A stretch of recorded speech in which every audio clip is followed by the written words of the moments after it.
American bird populations have declined by a third in the last 50 years. What is the number one direct threat to American birds in terms of directly killing birds? It's outdoor cats, to the tune of minimum 1 billion North American birds per year. There's a large body of outdoor cats killing a ton of birds, like 3 or 4 birds a day. And this is causing huge environmental harm, not to mention the suffering of the cats that dwell there. It is amply demonstrated that it's actually dangerous for your cat to be outdoors.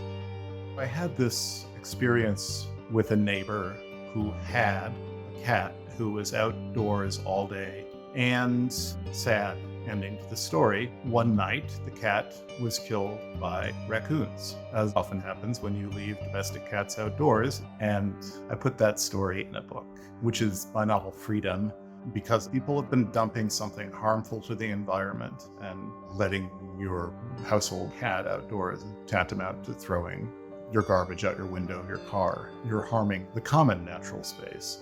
Almost always when I speak to a person who's read my books, if the person mentions I have a cat, they immediately say, and I keep the cat indoors.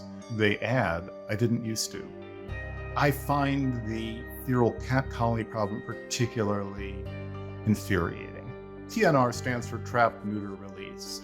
And it's an option that people reach for when you have an area that has a large feral cat population.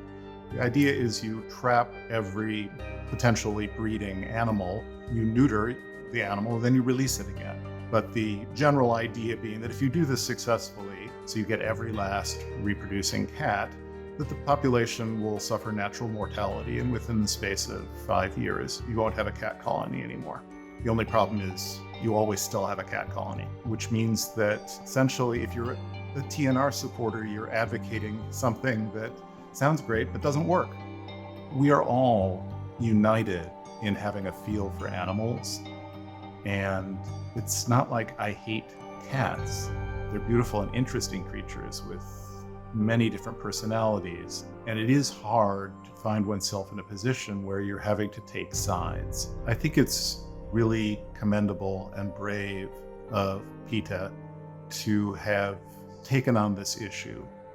If you look at either side of the problem, if you look at the domestic animals which are suffering harm outside, or feral cats which are not leading very good lives, or if you look at the animals who were here first, either way, the ethical thing to do is to try to keep those two worlds apart.